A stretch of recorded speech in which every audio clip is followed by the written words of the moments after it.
So this morning I had a great idea about where are the homesteaders going. And so I kind of explained to Nikki. She was like, I'm not sure about that one, but we'll kick it off with that after we talk about a little bit of everything we are doing around the homestead. You might have seen the video that we released out last night that we had tried to upload overnight on Friday to get it out yesterday morning, and it didn't work. We ran into town last night to get some soil for the garden, and it finished up last night, and I got it live, or public, I guess, publicly released last night, pretty late, so I don't think most people know that it's sitting out there.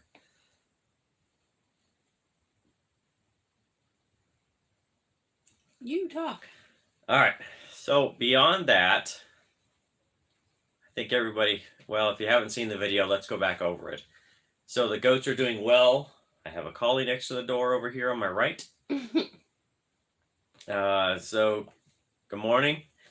See, Nikki's been doing great in the garden, and we moved around some chickens so that she has her hoop house garden completely to herself now. All the chickens are moved out of there, and right now, I think that's probably where we're going to spend the day, is drilling post holes, hopefully with the tractor.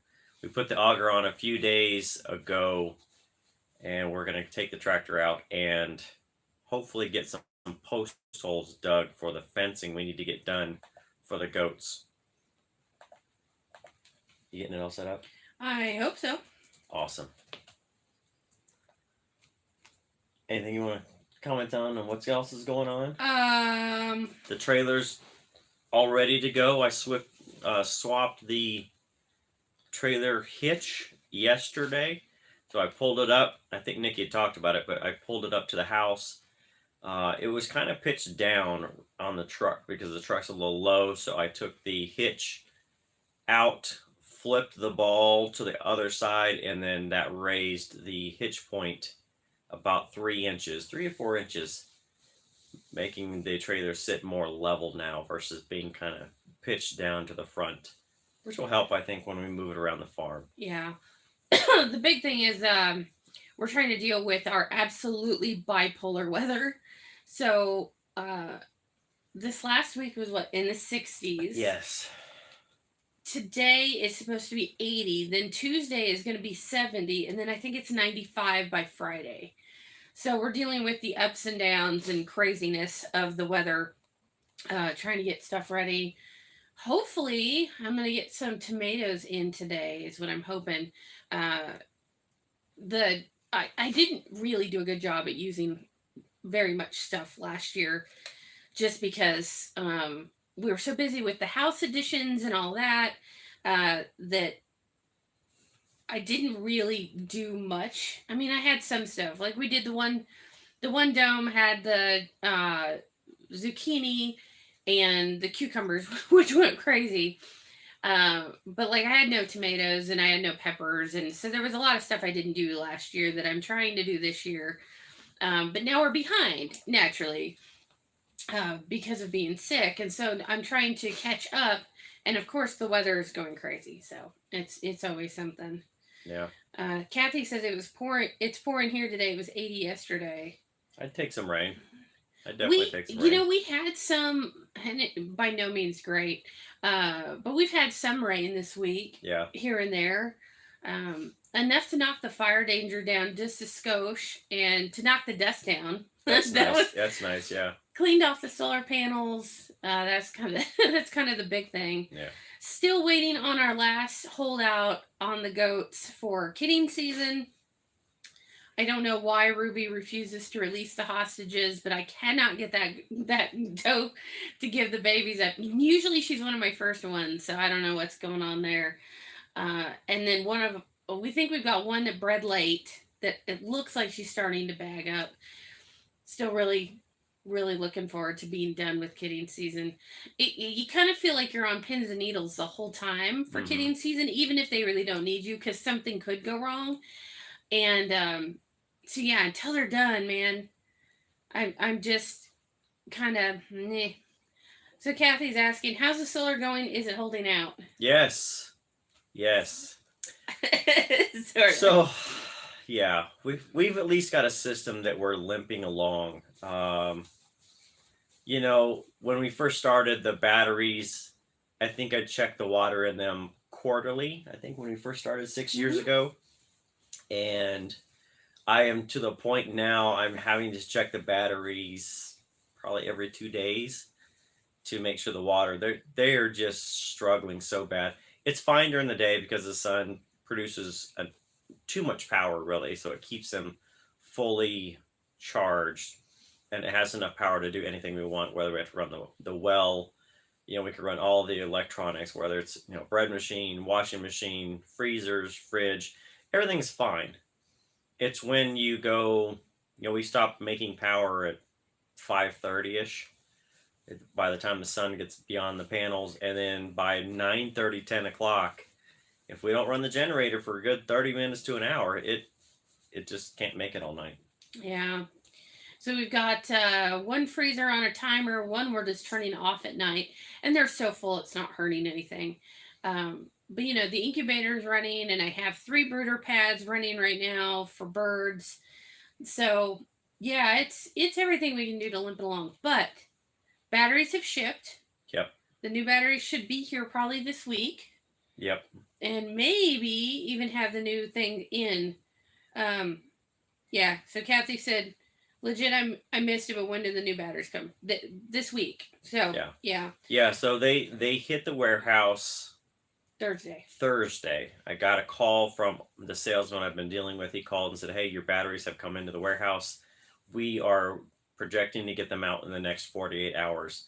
Friday morning, I got a tracking confirmation from the trucking company, which is listed as a 3-day ship.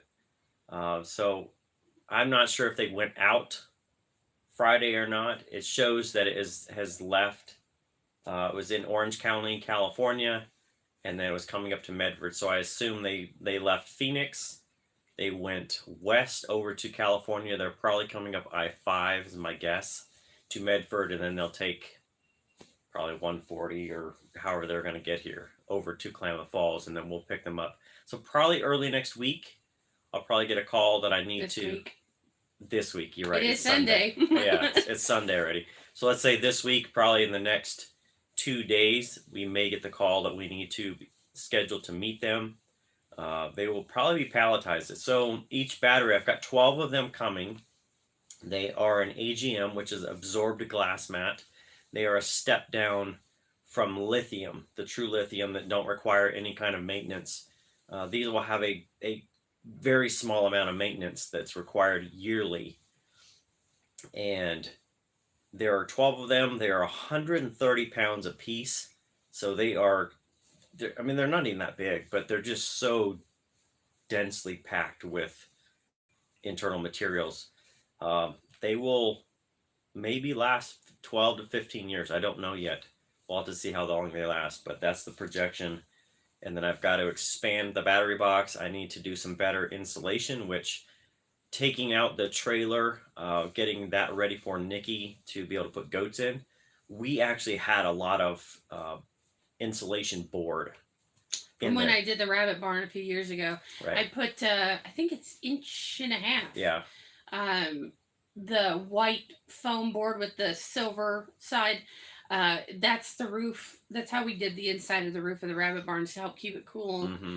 So, yeah, I had I think I cut them off at 5.5 feet or whatever on an 8-foot board, and I didn't want to piece it together because the way the structure sits, you really couldn't get it to stay. Right. See, we've got all these pieces. Right. 3-foot pieces just hanging out. Yeah.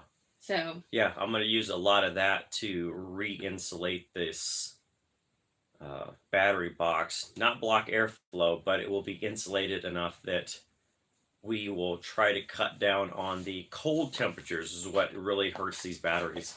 And even knowing going forward what we face with the flooded lead acid that we have now, of course, that was about the first thing I wanted to ask on the new things was, what are they like for cold temperature? And again, they had said, really, these things should be kept somewhere around 65 to 70 degrees is appropriate. Two things. So Kathy said, will you be doing a video on the solar replacement? She'd love to see that. Yes. So I'm going to do two. I'll do one on the replacement of what it takes and all the work that goes along with it. And then I'm going to make another one that is going to be called, what is the best solar battery to buy? And the plan with that one, I will just be honest, I'm going to try and poke the bear and make people go crazy over lithium and then pull the rug out from under them when I don't buy lithium. So then Michael thinks he's funny and said, what are you going to do with all your spare time when you finally get your solar fixed? I might actually sit down and watch more than like 12 minutes of TV. No. No. Because it's like... We'll move on to the next project. Yes. And the next project. Yes. And the next project. I actually got to work on one of my project car. You backed it out of the garage yesterday. I backed it out of the garage, took down the sanding booth that was in there that I had made, and put the car back in. And the garage, I walked in there yesterday and today, and I thought, this garage is huge when I don't have it full of car parts, which is very few in between. Yeah. That I don't have something tore apart in there. Well, right now we're talking about a new project for later in the year. Since hopefully we're going to have a helper coming in October. There's a spot which you can't see because we never show the backyard, but there's a whole like probably 5 or 6 acres back over here that is really kind of a pain. We don't have it all fenced in yet, but it's really kind of a pain to get the goats all the way down here, because then they have to run all the way back to the barn. So I've been kicking around building a little tiny micro barn over here, like, and I say tiny, thinking of 20 by 20. Basically 2 stalls with a little extra area, and then hay storage, because around here hay storage is huge. So was looking at doing it anyway, and then of course now the friend thinks she might be bringing sheep, so we'll kind of see how that goes. So Matthew Lynch has joined. Hello, Matthew. And Kathy was asking, what's the car? The current one I'm working on is a 1986 Ford Mustang hatchback. It is something that Nikki's brother actually sent me a link to in 2018. It was an abandoned car that somebody, it's a long story, but it basically was abandoned in a field. A guy was just tired of looking at it, so we went and yanked it out of there and put it on a trailer and hauled it back down. It's actually a really cool story. It is. So my brother sends him this link. He says, your brother sent me a link for a car for $500, and I'm like, thanks, brother. What we really needed is another car. Yeah, exactly. Well, he looks at it, and supposedly it's this all original. It's been sitting in this field for several years and no title. So he's like, okay. So we go up there, and yeah, it really is all original. And it took forever. We had to ratchet strap it to drag it onto the trailer because the tires were great, but they were flat. Yeah. So it took us hours to get this car up on the trailer. And the guy says, well, it had a clean title, but I bought it as pretty much a scrapper. And, he tells us this whole story about who the owner was and all this. Well, Kanan gets it home. Supposedly it didn't run. Got it running. Found a receipt from Oil Can Henry's underneath one of the seats. I, at Facebook, found the lady that had owned it, and sure enough, not a week before this, now keep in mind, she had sold this car like 3-4 years before that. The week before we contacted her, she found the title. So she was digging through an old desk drawer and just stumbled upon the title in there that she had. What is crazy is that she got the title, and it's even goes back further from her.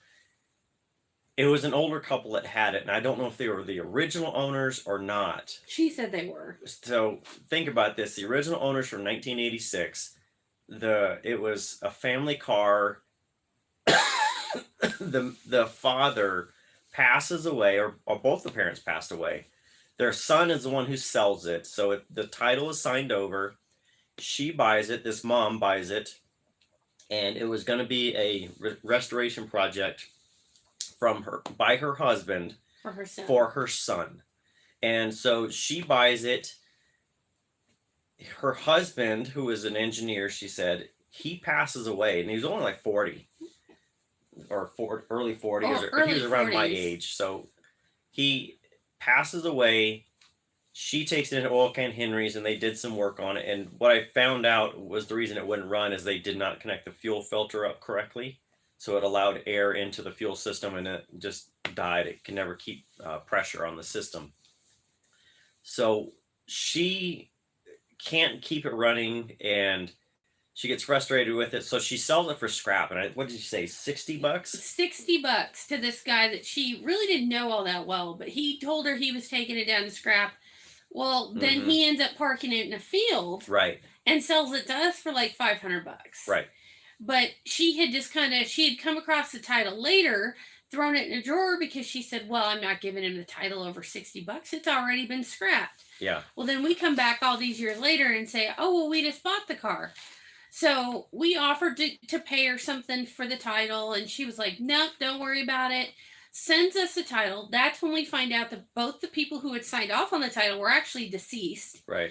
But it had never been reported that way to the DMV. So Kanan was able to get a full title on it. I took, I didn't have a bill of sale. I literally took the title in and walked in the DMV and filled out the form, handed across the table or the counter there to the DMV agent, and I fully expect him to be like, sorry, you can't do it. There's all these kind of hiccups. And the guy looked in the system and said, yep, it's an open title. He said, it's yours.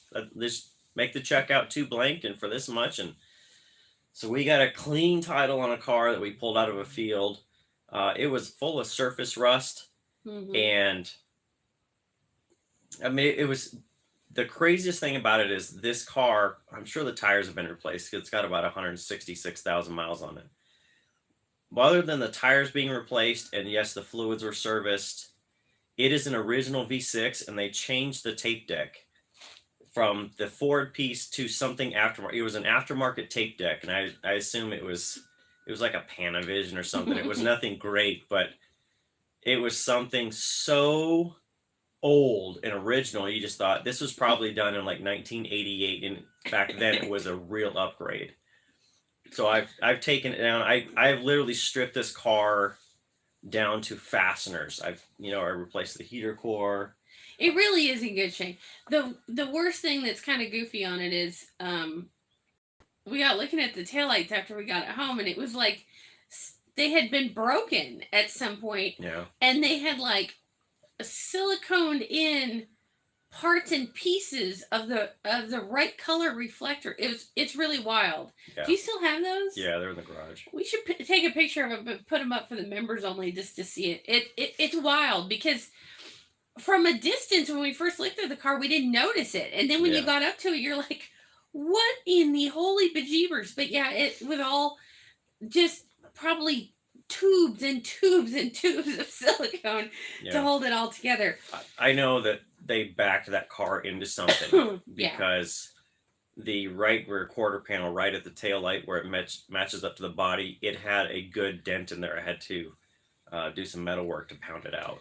So Kathy said that was an awesome story. Her husband just purchased a 1987 Toyota MR2, also all original. It's pretty cool, but definitely needs some work. I have a friend that has that generation of MR2 back in Mississippi that he's been refreshing.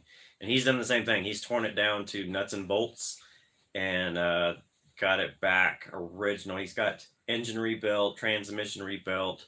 He likes to do it all, and if he doesn't know how to do it, he basically finds the way to do it and does it all himself. So Kanan's one of these 80s, 90s, early 90s car guys, and it's because this is what he grew up with, obviously. Yeah. So it's kind of... I'm addicted to junk cars. I just know I am. I am. Me, on the other hand, for the longest time, I wanted a 70s Corvette Stingray. And we were going to make sure I got one for my 40th birthday. Life went a little crooked. And now I don't even want one. I mean, I love them. I think they're cool cars. But what would I do with it? I can't exactly haul hay or goats with it. I shouldn't haul goats with it. You can haul goats with anything. If the internet has taught me anything, you can haul goats in anything, but I shouldn't haul goats in a Corvette. So outside of the Mustang, I do have, in the storage building, I do have a 1987 Porsche 944 that I bought from an insurance auction last November. And again, that has a story that is... That's a story for another day. Well, I'm just saying, it's got a unique backstory to it. So I bought it as a change, and it is equally interesting, preserved / abandoned. It's a junk car that I hauled home from an insurance auction, and then I bought a second one out of Medford, which is about a 2-hour drive from here. Nest. And it had been abandoned in a field. It was and the story was the owner's daughter, I think, had one. She wrecked it. They bought this car for parts. They ended up buying another car for parts. So they had 3 Porsches that they combined into one. And then this one was kind of the separate one that they had, and it has sat in his cow pasture for 12 years.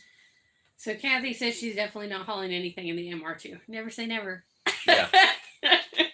I've seen lumber. I've seen... Well, your cousin showed on Facebook the other day somebody that was in a 4-door, like a Hyundai something. Oh, no. That had... No, yesterday on one of my homesteading groups, somebody shared a picture of a Lexus with 2 hay bales sticking out of the back, just like Trish had something a little different. But I was like, a Lexus. Now we've gone a little far.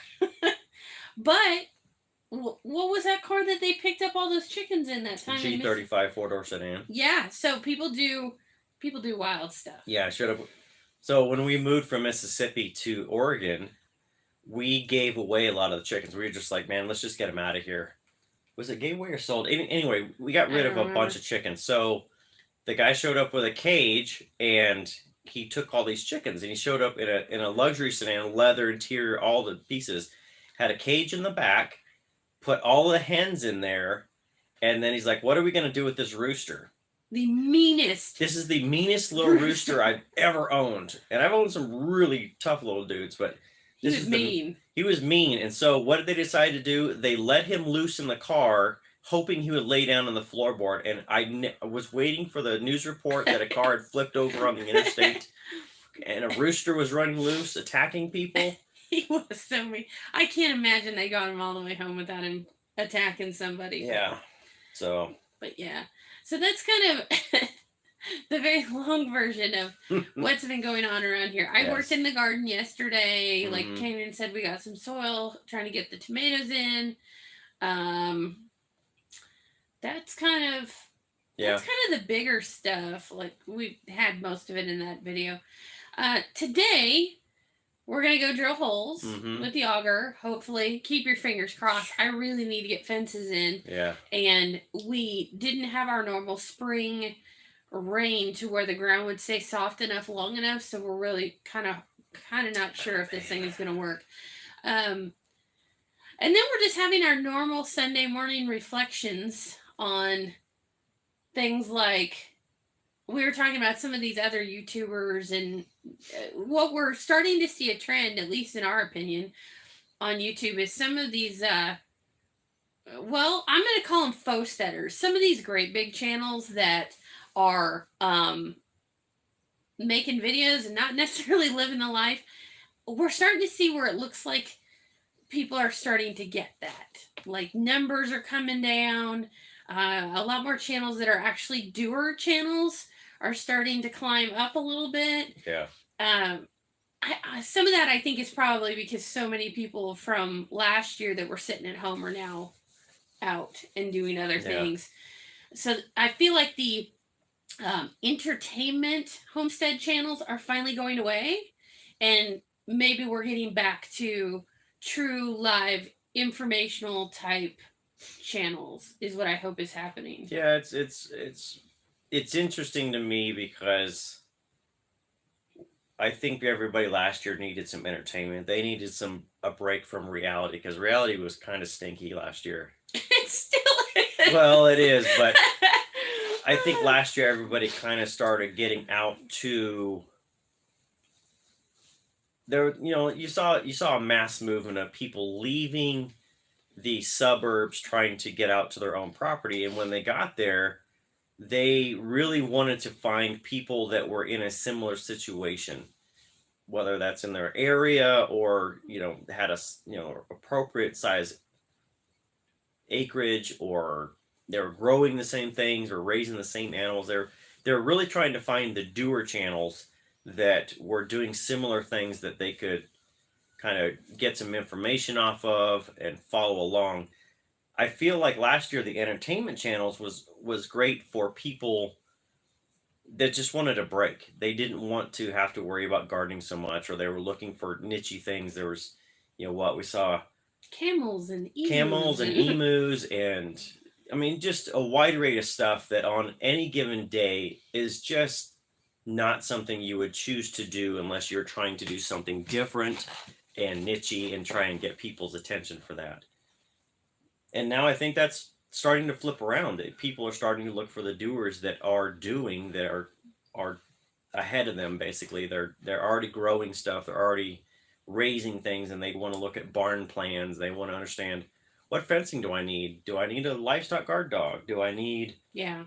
I want to raise 7 kinds of tomatoes, and here's somebody in my area that has that. They're already doing this, or I just feel like they're just based on numbers and some of these big channels that are 100,000 plus subscribers. There are some that are just, they're just not doing well on views in comparison to their subscriber number to the amount of views they're getting. Some are getting, like 2%, 3%. He's more of a numbers guy. I know. The only reason I ever look at it is I'm always curious what the trends in homesteading is. Like, I was reading a thing the other day that said subscriptions to Mother Earth News and Grit and some of these last year went up, and now this year they're coming down again. So I just find that interesting, because I don't know if it's really people leaving the homesteading thing or if they're just moving on to other information. Like, I'll admit I don't subscribe to any of those things anymore, because really what was happening is if you subscribe to any of those magazines on a long enough timeline, you'll see that it's really always rehashes.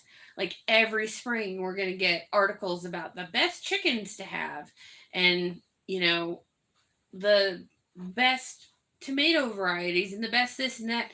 Or in the fall, it's always canning recipes and how to cure your firewood. And so on a long enough timeline, you see the same things over and over again. Mm-hmm. But yeah, I find it interesting that last year they had a huge spike. This year it's going down. And I don't know if it's people just walking away from it going, you know what? Life is open again. I'm going to Disneyland. I don't know. Yeah, we mentioned that we've seen a ton of people that are doing that are going to Disneyland or Vegas or on cruises, or they're going for all of it. So Kathy says, I hope so too. A little fluff is okay, but I'm looking for information or other points of views. And it's fairly obvious when YouTubers don't know what they're talking about and the channel is fluff. And some of these big channels, oh my gosh, it drives me crazy, because one in particular kept going on and on about colony raising rabbits. Which, if for the people that have been around for a while, they know I'm not crazy about that. Well, come to find out, a lady in one of my other groups lived down the road from those people and was constantly selling them rabbits, and finally asked what was going on, and they were like, well, they keep dying in the colony, but our viewers haven't noticed, so we just keep buying new rabbits to replace them. Because I guess the big thing is they talk about they had like 10 rabbits or whatever in this colony. But yeah, they kept having disease problems and rabbits fighting and hurting each other and killing each other. So that was their answer. They were just replacing them. Yeah. And like hiding the fact that they weren't. Right. So I'm hoping some of this is going away. It's the snowball. Once you believe your own lies, it's not really a lie anymore. It's your own truth. So Michael says a lot of people don't realize how much work is involved because in farming and homesteading, there's always work that has to be done, and that's very, oh my gosh, yes, very true. Yes, and we kind of think it's going to be interesting to watch my friend move out here and help, because like yesterday I talked to her and she said, "Well, I've been busy this week, so I've been neglecting my garden," and it's still doing really well. She's been pretty fortunate, and it's a small yard and everything. Yeah, but. One of the things she had on her pros and cons list when she talked about coming out here was that things on the farm weren't to her standards. Yeah. Which offended me, and then it made me laugh because I thought, I get it, because there's unfinished projects everywhere. Yeah. Because that's homesteading, right? You start on something and the goat is in labor and needs help. So you put everything and you go do that. Or the goats break something open, or bobcat gets in and tears part of the chicken pen up, and so everything is constantly evolving. So yeah, projects, if I can actually do a project start to finish, I feel like I don't even know, because I don't know that it's ever happened to me. I don't know what it ever did, and I'll agree with that, but I mean, it drives me absolutely crazy too, because he's got OCD, and so but it does. You have every day on a homestead or a farm, there's always work to be done. Like Michael said, always work to be done. But yeah, it's a constantly evolving process. Mm-hmm. I mean, like every day it's something different. How long did it take me to get to hook up the trailer that was beyond the barns with the truck and get it brought down to where I could unload it? Yeah. What was the total time I spent on that? An hour and a half? I don't know. Yeah, not long. We've been trying to get to it for 2 years. And it took me, it took me 2 years to finally get to that point, and it took me 4 days to unload that trailer, and it took me probably an hour and a half of complete time from start to finish. It took me 4 days to finally get that whittled down. So Kathy said things on my farm aren't to my standards. That's country life. That's exactly how I felt about it. Like I said, I looked at it and I was like, what? And then I thought about it and I thought, well, heck, nothing's to my standards. We're not finished with anything yet. I don't know that anybody, and I really, really mean this, I don't know that anybody, friends and family, has ever come to our farm and thought, boy, you guys are so on top of this. You're living the life.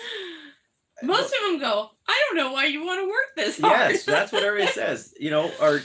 Hey, can we come over and help you finish stuff? Or why do you want to work this hard? Or boy, you guys, it's never the, you guys are out of your minds. It's always the, gosh, you guys have a lot going on, which you can read the fine print that says, do you actually get anything done around here? And the question is sometimes, but I'll give you my thing. I told myself I was going to finish painting this house in June. It's already halfway through June. And this is what, year number 3, I think, that I've been trying to get this house finished. And it's really, again, it's probably like 3 days of work in afternoons to get it done. And this is like year 3. I mean, at the rate I'm going, by the time this house needs to be repainted again, I'll have just finished and literally have to start over.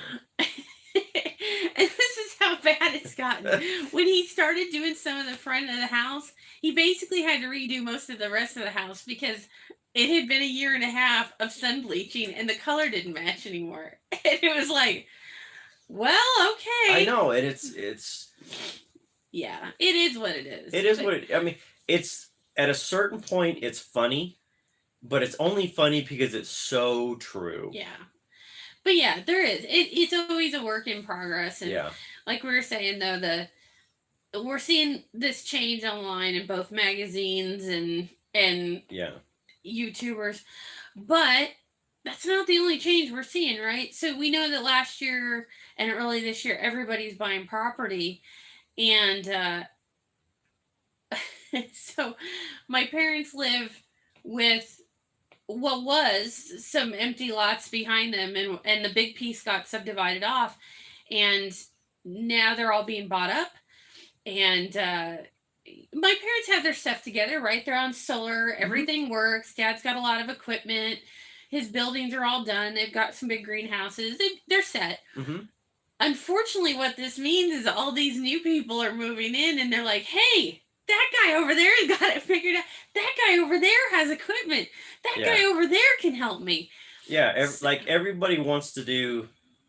Nobody wants to pay for the power, and I get that. It is extremely expensive to try and get power brought into your property. Yeah. So everybody has this idea of going off-grid solar. Right. Now, in that area, your parents are off-grid solar. They have a system that, I mean, literally down to the details, is duplicated off ours, and really, I should say, ours is duplicated off theirs.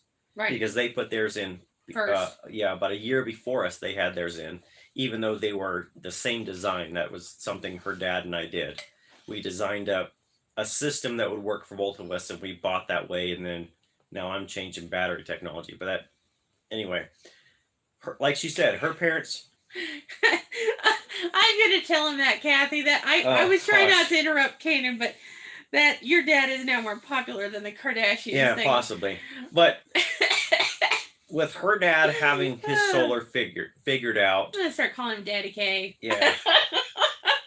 He'll love that. He does. He's been in construction for 30 plus years. So yes, you can imagine he has accumulated plenty of good tools that we've brought down here. Right? We've had backhoes. We've had the skid steers, his or their companies.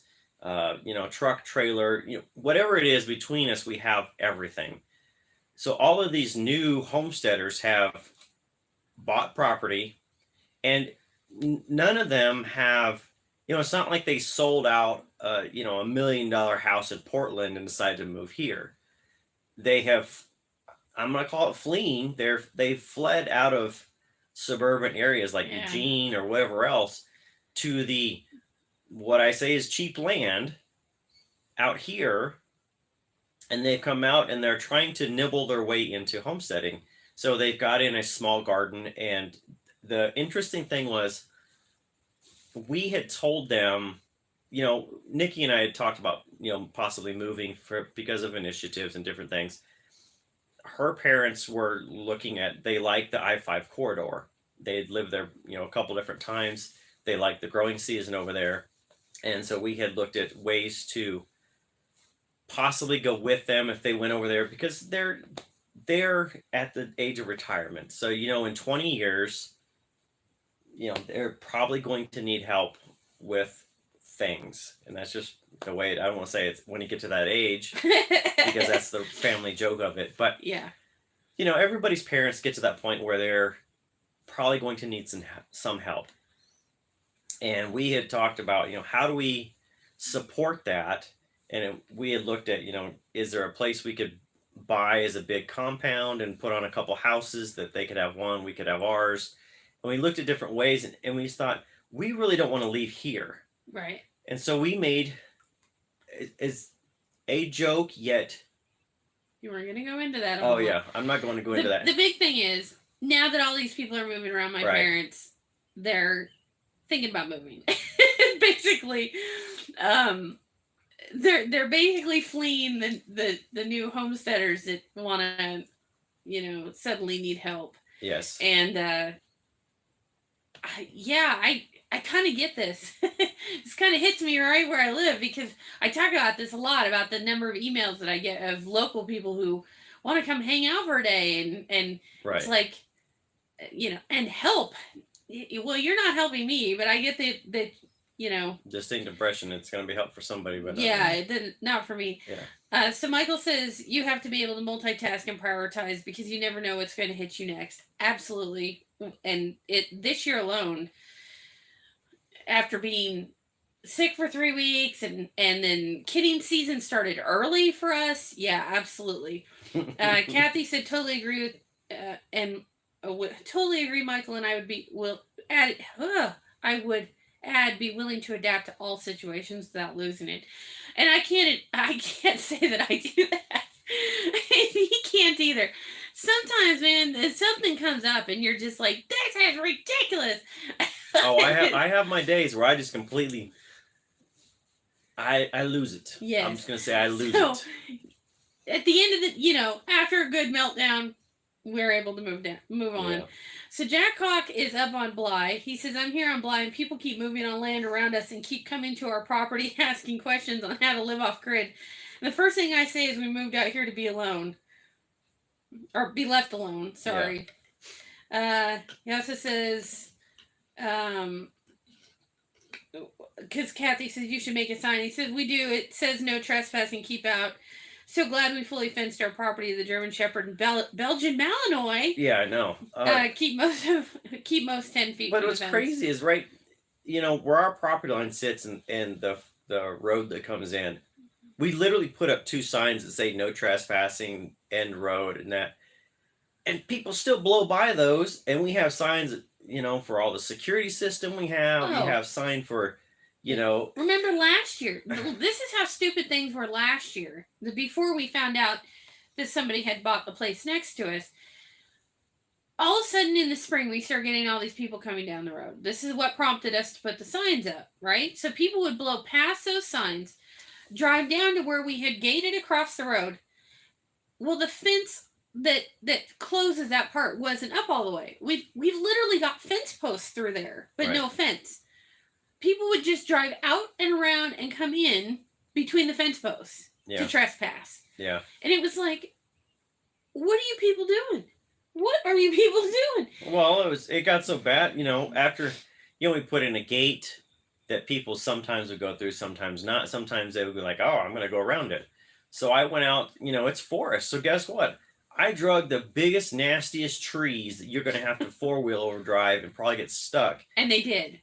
And, I've put it out like 100 feet from there that you're going to go off, probably get stuck in the mud in the spring if we have a good melt, to block out people from doing that. And yet people would still go they'd go 100 feet off the road to try and drive around my barricade to come in here. And it's just like, ugh.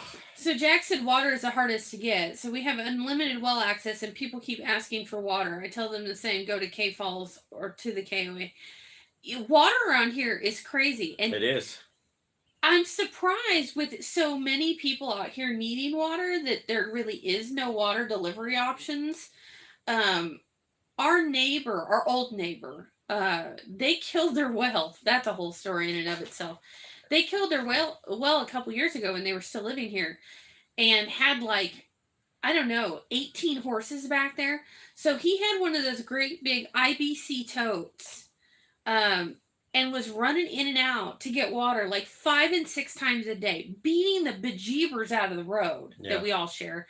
Not to mention if you came nose to nose with him because he was overloaded, he'd practically just wipe you off the road. Yeah. But water is such a big deal, and nobody thinks about that here. Well, now the convenience store that's up in town, I'll call it town, here, they used to do water 2 years ago, and they could only support, I think, 30 households. So you had to be, if at one point they were full and had a wait list, and people would just hope they could get on so you'd come down and get your daily allotment of water. And I think they even had a limit of 200 gallons a day per person on that list. Well, and some of that was when we had all the pot growers up there. Yeah. So Kathy was asking, specifically, she asked Jack, do they not have money for wells, or are they not allowed to drill? It's a multi-layered problem out here. We only have 2 well drillers that will work in this area. And right now, they won't even come talk to you until late next year. Yeah, we found that out from our neighbor. Yeah. But money is another big thing. A lot of people move out here and don't understand that the well prices have gone up considerably. The last thing we've heard, is $15,000? Well, it was $100 per foot. Yeah. I think was the last we had talked about. Yeah. It was $100 per foot. Now our well is not that deep, and it's 330 in the ground. So but most are much deeper than us. Right. So, there are somewhere up on tableland, which is, it's a high plateau. There are wells in there in the 700-foot range. And you think about that, for a well that's going to cost you $100 per foot. I mean, that's $70,000 to put in a well. and you're going to wait 12 months, 12 to 15 months to even get somebody to show up to do it. Yeah. We had heard a story. I think your dad had told us this. Maybe I can't remember where it was, but it was a well driller was traveling somewhere in their truck, and somebody flagged him down and asked, "Hey, how much for the well?" And he said, "Well, I'm booked out so much." And he said, "Well, what's the price on your next well?" And so the guy said, "Well, the next well is supposed to be this." And he said, "Great, I will give you what, 15% more, or Yeah, something like double like the price or something, to bump them to show up to my house to put my well in, because I don't want to wait." And people are, I mean, throwing money at it, trying to jockey for position because they want. And I can't remember if that was here locally or somewhere else, but we've heard that a lot in different areas, that well drillers, I mean, they're a hot commodity right now because everybody's trying to move out to properties and get water put in. Yeah. Well, and for Jack, being up on Blind Mountain in drought years, you've got to watch the fact that water disappears up there. Mm-hmm. He said they got lucky and had people move back to the property next door, and they're building huge greenhouses and starting an illegal grow. Awesome. Sure as can be asking where we get our water, and we're drilling our own. You can buy the equipment for $5,000 to do it yourself. My friend up the road hit it $250. Nice. So Kathy said, "Wow, even at $100 per foot, literally can't have livestock or gardens without water. I'm just not a risk taker, I guess." So yeah, I'm with you, Kathy. I mean, like, especially, it's one thing on your side of the mountain. At least you can do catch basins and rainwater. And yeah, it's a lot of work to set up. But here, if you ain't got a well, you ain't got water at all. Yeah. The problem we have, our neighbor last year grew hemp with a permit. This year we don't see any permit. They've put in more greenhouses, and he's watering off of the well, and he's way exceeding what's allowed in the county. And the only reason I care at all, because I really don't overall, but the only reason I care at all is we're in a really bad drought year. And so he's over there watering illegally. I'm pretty close to watering what I should be watering. And so I have to be worried about, does he overwater and run us out?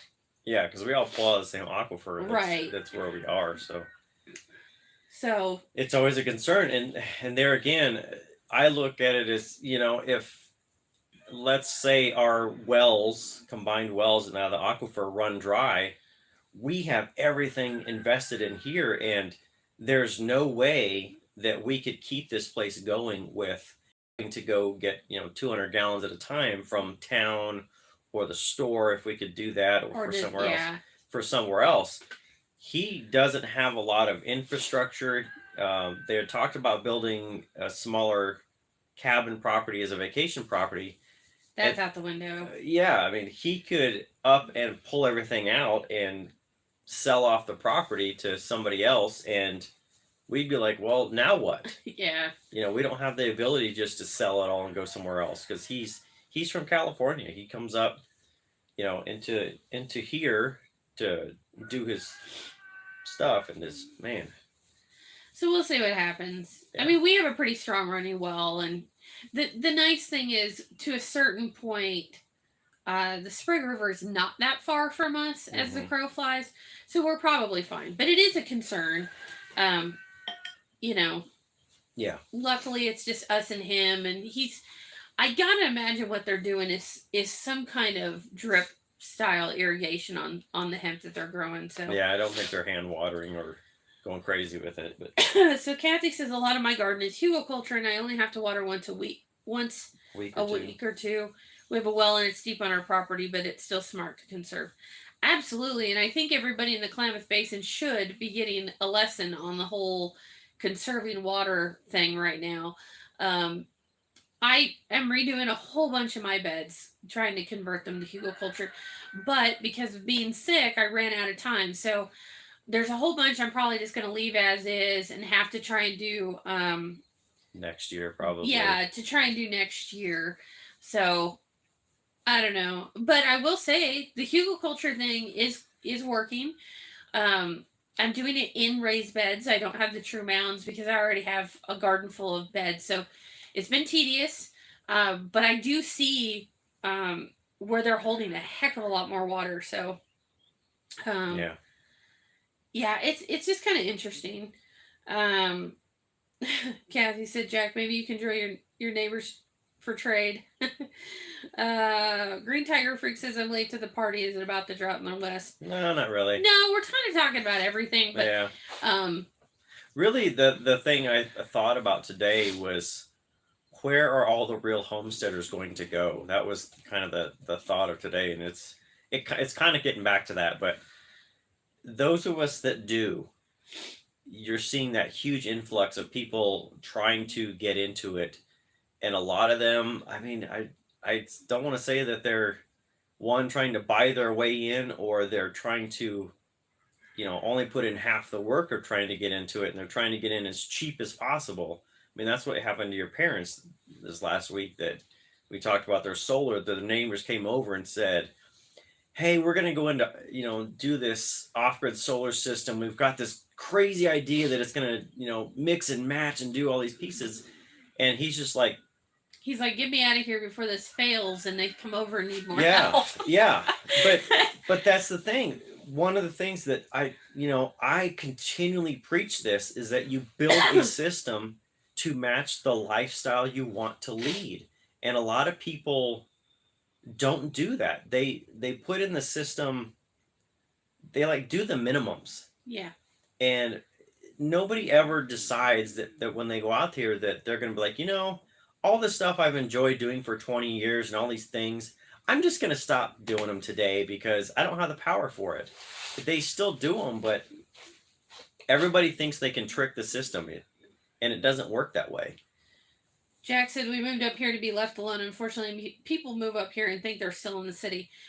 We went through this. We did. With the last neighbor.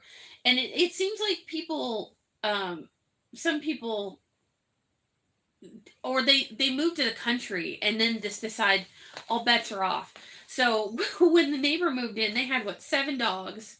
Yes. They let them run. We had constant problems. They would turn their horses out onto our property. And it was, they're driving our dirt road at 35 miles an hour. It was constant. And you try to talk to these people and be like, hey, you don't live in the city anymore, and you can't, yes, it's the country, but it's not the Wild West, and there are rules and ways to be respectful. And they would get nasty and confrontational and threaten you, and it was like, this is ridiculous.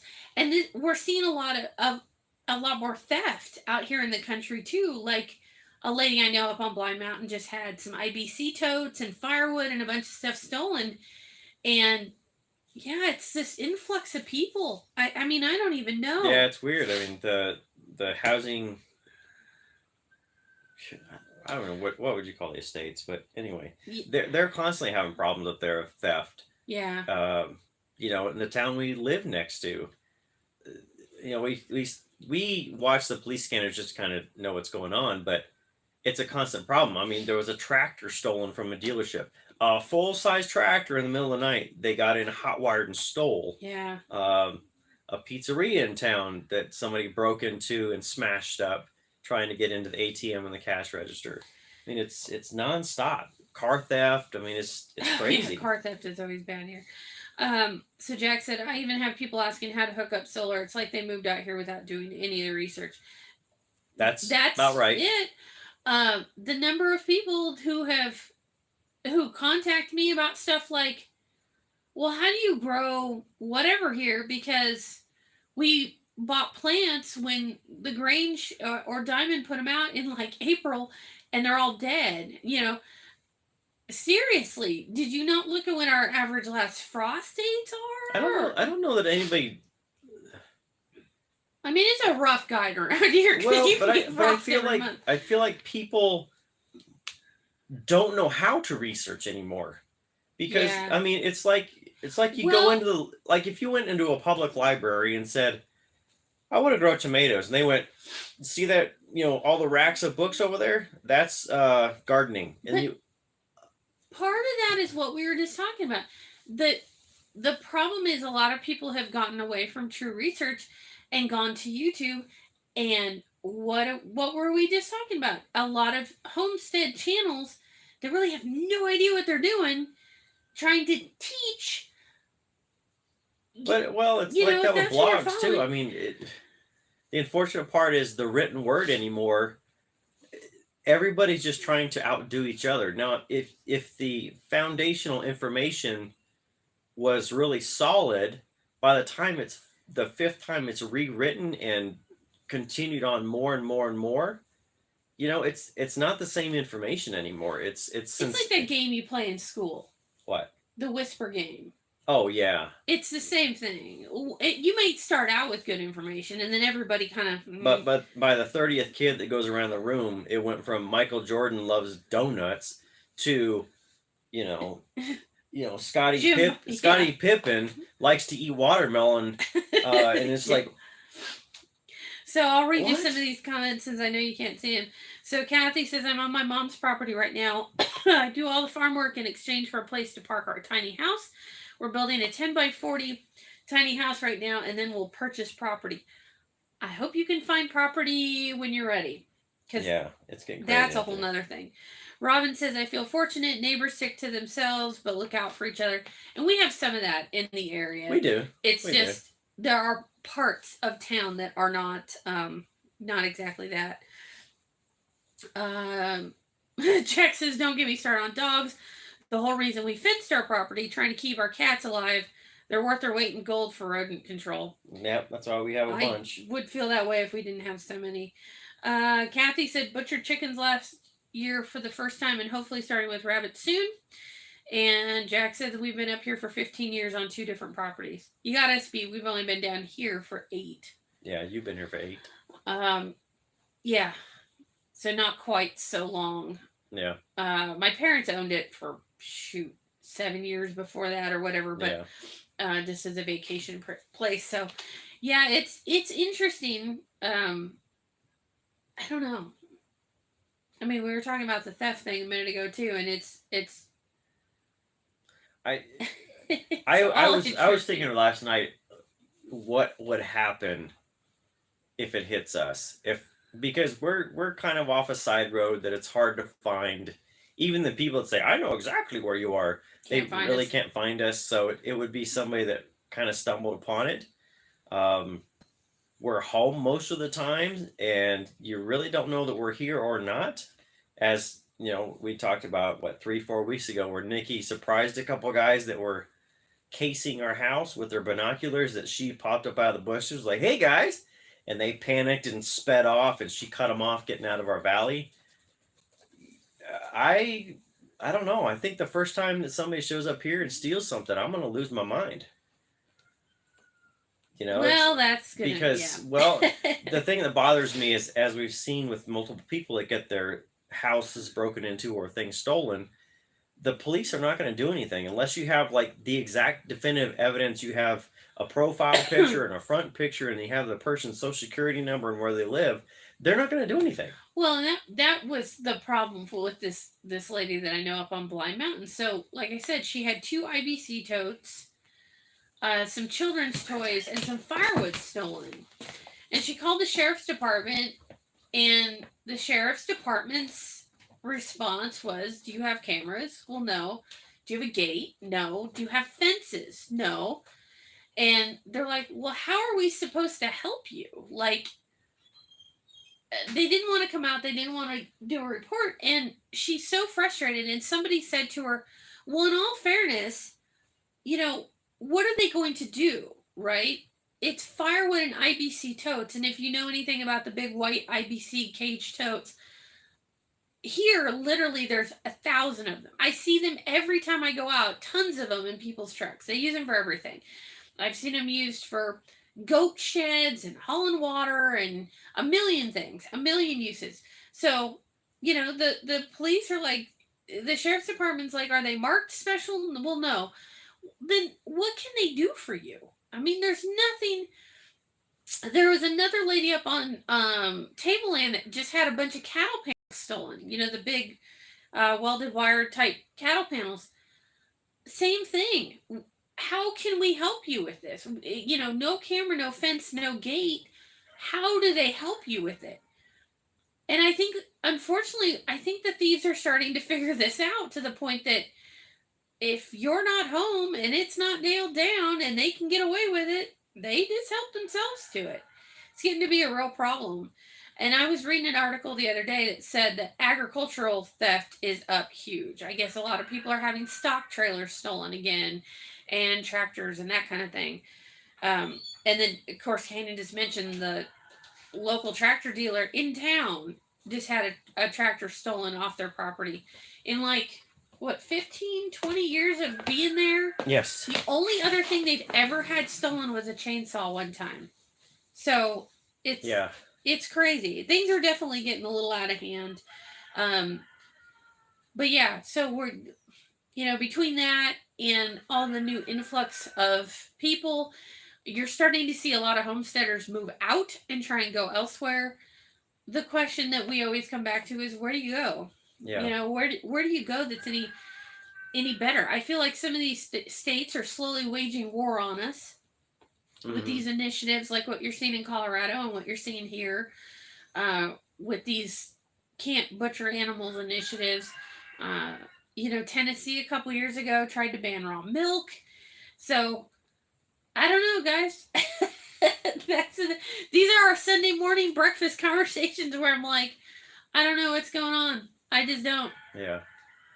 I'm just going to hide in my little valley behind locked gates and never go anywhere. I know. I know it. YouTube will be my only connection to the outside world. I'm just going to roll with that. Yeah. Because it's getting a little crazy. But it is. I do agree with Jack where he said it's like people aren't doing any research. I don't know. And they don't listen. That's the thing that really bothers me the most is the people who don't listen. They come to you for advice. Like I just sold some American rabbits to a gal a while back, and she contacts me and says, I'm having some trouble. The does are getting a little aggressive. And I said, it's hormones. They'll be okay. She turns right around and breeds them at 6 months. And I said, look, we talked about this when you picked them up. Well, I didn't remember that. Well, yeah. It's kind of a critical thing to know when to breed your animals, right? But I had just talked to you like 2 days before this and had told you, you know, you can give them some herbs and some different stuff to help calm them down. And then you went right ahead and bred them. And it's like, that doesn't work. Well, it's, again, I go back to, while people are doing research, I always think of it like, if you go to Google or Bing or any of the search engines, if you type in a phrase, you get a certain response. Is it good information? Well, it might be or it might not be, because you might not be using the correct terminology or, you know, and just by changing keyword searches, you realize that you're getting completely different responses. And even, you know, if you're using Bing, you could use literally the same, let's say 3 or 4 words on one versus the other. You get different results. Yeah. And so, you know, it's, I think people are doing research, and then people are going to Facebook and asking the same questions 12 times. Yeah. Until they get the answer they think they want. Well, and that's the thing, is if you ask the question long enough to enough people, you'll eventually get what you want to hear, even though it's not right. Right. So let me catch up on comments. Okay. So Kathy says, we've had some theft in our area too, but we have some great neighbors and we try to keep an eye out for each other. That's how we are with the new neighbor back here. Mm-hmm. The biggest problem is you have to, the guy that's here during the week to handle the hemp farm, English, no bueno.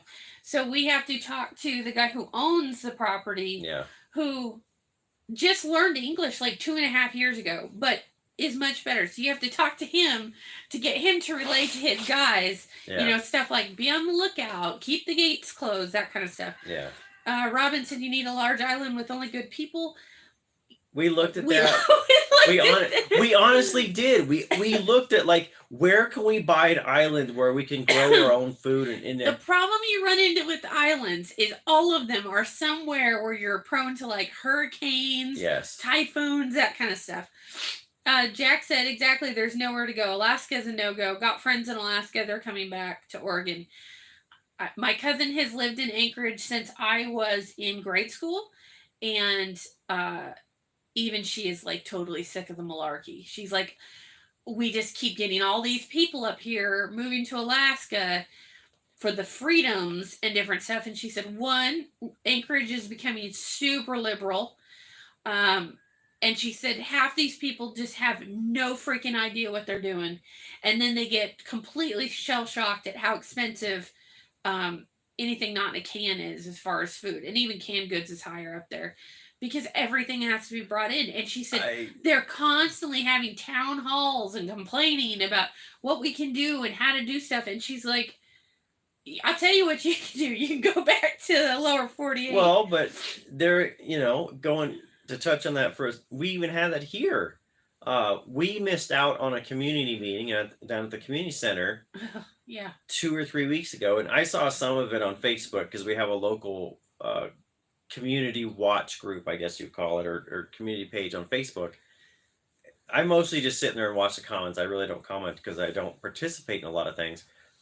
But I guess there was a kind of a dust up, a verbal battle at a community meeting where somebody that had only been here, 3 years? Yeah, there's a bunch of new folks that have come in and decided that they don't like how the area is, so they want the government to stand up and give us a bunch of money. Well, and they're questioning. So there's a community group that runs the community center. Right. And they're throwing a fit, basically accusing the very nice woman who runs it of stealing because there's no money for all these community projects they want to do. And they can't get it through their head that the little bit of money that the community center has is not for community projects. It's to actually run the community center. Right. So that people have a place to rent and hang out and whatever. Right. So Robin said, Alaska too cold, South too many reptiles. Actually, we lived in Mississippi. It's not as bad as you think. I didn't like the spiders. Yeah. We didn't have a lot of problem with snakes or lizards or anything else. I tell you what, the spiders in the South is what gets me. I'm just like, I don't like spiders, period. But Kathy said, in the South is sticky human. You get used to that, though. Yeah. We loved Mississippi. I'd go back to Tennessee. We lived there, too. If I could afford Tennessee, I might go back there. Kathy says, I've been researching rabbits for a year and still haven't pulled the trigger and gotten them. It took 2 years of research before I got chickens. I'm the same way. I read all the information I can find on anything to do it. And it took me years before I did turkeys and years before I did goats. Matthew said, I was watching another channel, shame on me, and the research they did selected North Carolina as a good homestead state. That's supposedly one of the big new hot states right there with Tennessee. And I know people who live in North Carolina and they're like, no, just no. You deal with a lot of wild weather in North Carolina. Like they've been impacted by hurricanes. They've had tornadoes. But you got to look at the geography. On one side of North Carolina, you have the ocean. Yeah. Which, how many times you see those hurricanes that come up, just get to the tip of Florida at the base, and it just runs up to New York and to Maine and just causes flooding and tornadoes and everything. You look on the other side of North Carolina, and they sit on a mountain range. Yeah.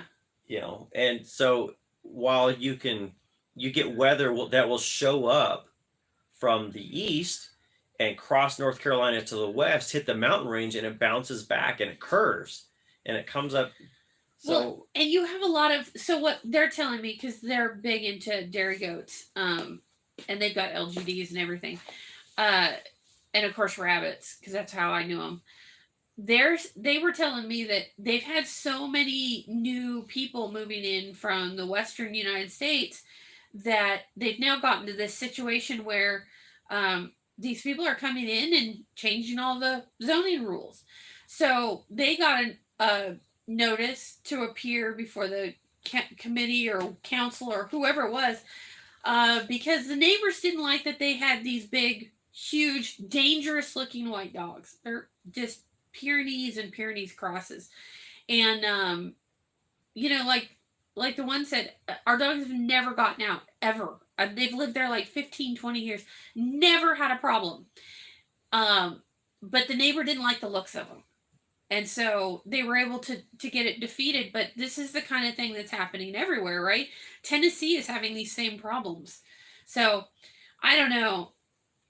I don't know how homestead friendly North Carolina is, but it may not be for very long. Yeah. Heather said people research until they find the answers they want, not truth or facts. Seen that every day. True. Yep. And then Kathy and Robin are talking about the South and humidity. Robin says it's humid here in Missouri, just not alligators, crocodiles, or very large snakes. Yet. Yeah, those things are coming up from the coast everywhere. Probably. Okay. Yeah, Keep an eye on your battery. I know. I didn't charge it back up. I don't know. I don't know where is friendly anymore, because I feel like people that are leaving the cities for bunk nonsense, they're getting out to these countries and realizing real farming, not big ag, but I'm going to call it small to mid-sized farming, doesn't look as pretty as, the TV shows show you. Or, I feel like if, for instance, Alaska, where they said, it's too expensive, there's too many people moving, I feel like a lot of it is sensationalized on television. Mm-hmm. And now some of the shows do show you the real reality of certain things, but I think if you watched, what is it, Living Below Zero, I think it's called, or Life Below Zero. Life Below Zero, that shows you that they never go above 0 degrees, and some of the struggles those people face of almost freezing to death or starving to death, it's sensationalized like it's fiction, right? That's not real. It's all TV drama. And then you see other ones that are like Homestead Rescue. Have they ever failed? No. They never fail on Homestead Rescue. And it's, how when you look at statistics, like 90% of homesteaders fail. So it's like, it sensationalizes it so much that everybody's like, I can do that. So Kathy said, I guess I've lived in Oregon my entire life and can't imagine anywhere else. Matthew Lynch says North Georgia has huge factories buying up land. That was starting to happen even when we still lived down there. Yes. And Robin said, love Homestead Rescue. And I used to. So I like Marty Rainey, and I think he's a cool guy. I think he's very dramatic and flamboyant, and that makes for good TV personality. I'll tell you where Homestead Rescue lost me. Homestead Rescue came here and did a rescue about 15 miles or so from us is all. The woman that they rescued, I didn't know that she had such a dramatic vein in her body, but apparently she does. They made this big deal about how bobcats were eating all of her stuff. They were on the verge of losing everything. She was forced to take a job off the homestead at this convenience store, and on and on and on. They had some lumber donated from a local, all that kind of stuff, right? Very dramatic, very horrible. Well, there's a whole nother side to this story. One of which is that the woman actually works at our store down here, has for years and is still working down here. When her episode of Homestead Rescue aired, she was on a cruise in the Caribbean. They made this big deal about building her a greenhouse because you couldn't grow anything here. Except what they didn't show is, one, the fact that she already had a greenhouse that they tore down and repurposed and did some other stuff with. And the garden that she actually had going at that moment was actually really good for that time of year. Yes, the plants look small, but we plant really late here. The other thing we found out is for weeks before this, they were advertising looking for construction companies to come out there and do stuff. And when Marty rolled into the lumber mill here in town, he had like 12 guys with him. And it was just like, and they made this big deal about how great the lumber company was. And that's not maybe the feeling that the rest of the community has, if you know what I mean. So they painted all these pictures that, yeah, none of it's true. None of it's true. Do they have some cool ideas? They did. Like, you can only see hugelkultur and waffle gardens and things so many times before you're like, yeah, okay, got it. So yeah, I've lost a little bit of respect of the whole. Oh, it's just Matt, Misty, and Marty, and we're going to come in and help these people. Well, yeah, you and the entire construction company that you've hired. Yeah, they typically have a large construction crew, and granted, they get a lot done in 5 or 7 days, or whatever span is that they're there. They do get a lot done, and I think we've seen it if you've watched the show from the beginning. Every season they get a little bit more in depth with what they build, and some of them they have to do multiple visits. Yeah. You know, I'm thinking of the family that had the house that they covered in tires, and then they had to cover it in mud, and yeah, you know it. But there's no way 4 or 5 people could have done that. They had, I think, the background to it. They had a construction company and neighbors and friends. I think they had like 40 or 50 people work on that, and it still took them like 2 visits. They had to go back to it, and they had to leave them with a work list to work on things. I mean, it's they never fail, and that's the problem of it is that the reality is, in reality, people fail every day. Yeah. People make decisions that cost them everything. And Homestead Rescue shows up, and I mean, it rescues them, but they don't show really how it gets there. I think people think, well, it only took 3 people to build this house in 6 days. Right. So, you know, if I can get a couple of my buddies over for beer money, we can build a house in a week. Yeah, that sounds like you know, and the reality is I think if people knew the background, a lot of people would understand. They'd be like, cool, you needed 50 people to get that done in 6 days. There's going to be a lot of people that are going to feel cheated. Yeah. Like, I really bought into it, and then I come to find out, oh, you spent $175,000 in salaries for all these people. And yeah, they make things look a lot worse than they are for some of these people too. Like, one of the people from season 1 actually sued because they made him look so inept, and it wasn't. Yeah. It wasn't real. Kathy said, "Yeah, that tire episode was insane. It was. It was one of the stranger things I've seen."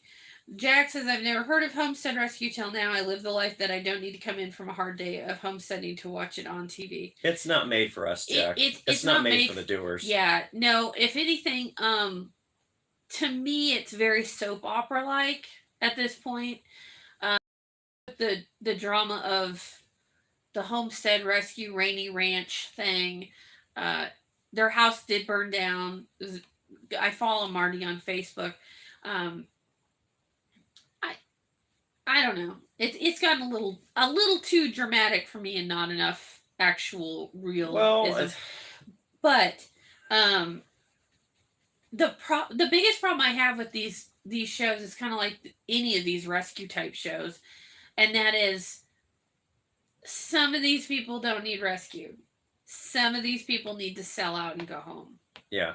And that sounds horrible. I know, but like, we've seen how many of these shows where they're like, we're free range and everything's dying, and they did no research, they did no work, they don't understand any of the life that they've chosen, and you get these TV shows that come in, spend oodles of money to rescue them, and what they really need is, honest to God, a Greyhound ticket and a counselor to go back to where they came from. Robin says, the tire one was crazy. I like some ideas like the toilet float to water plants in the greenhouse in Alaska. Mm-hmm. I don't believe everything they do. He is a little crazy. He's a lot crazy. Yeah. Kathy said, luckily my husband is in construction, so I have a realistic outlook on building our house. And that's us too. I grew up with a father that's been in construction since high school. Back in the day, the school that Dad went to actually had a construction class in high school, and not like the goofy construction classes they do now, but like they really did like build houses and stuff. Uh, so my dad's done it for 45 plus years. Yeah. So yeah, I'm with you. And Dad has done some really fascinating stuff. Like, he came to Mississippi to help us one year, and we completely gutted and remodeled our entire kitchen in like 6 days. And I mean down to the studs, and started over. New plumbing, new everything. But yeah, it's But it took a lot to do that, though. Yeah, it wasn't just like we started picking materials on Monday and Saturday it was all done. It was No, we had piles of stuff in the garage that were ready. It was literally, we knew exactly what it was, and the 6 days was just the work because we had every bit of material. Holly keeps bro. She probably wants to come in. She does. She laid out there for a while. Where's your sister? I think your sister's in the house. Oh. So Robin said we built our house with Amish. Lots of work, definitely. I mean, we built enough buildings around here to know it's a lot of work. Yeah. Kathy says our famous line is, "It's a weekend project." Ugh. So. Reminds me, yeah. Always. Yeah. I don't know if it's going to try and rain or what. It kind of clouded in on us. I know.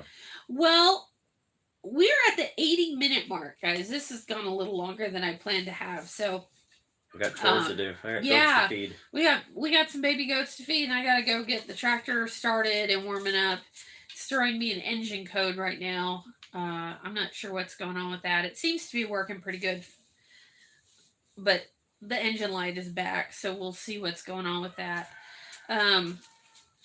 We will be back on Wednesday, 5:30, our normal deal. I'm not sure what we're going to talk about yet. But I hope everybody can make it. And as always, if you've got questions, you can always email me at srhomestead@yahoo.com. Get us on Facebook, Instagram. He sees the Instagram and Facebook stuff more than I do, but he's usually pretty good at telling me. But yeah, that's so we'll have another Sunday live stream in 2 weeks? Yeah. For the members again, and we're trying to get caught up. For the people who have emailed me that I haven't gotten back to yet, I'm working on it. It's on the list. Kathy said, yeah, I guess I should find my raincoat and get to work. Everyone stay safe. Have a wonderful day. I pretty much think the same thing. Y'all go out and get something done on this lovely Sunday. And thank you, everybody who came. Michael says, great podcast, guys. And yeah, have a lovely Sunday. We'll hopefully see you Wednesday. Happy homesteading.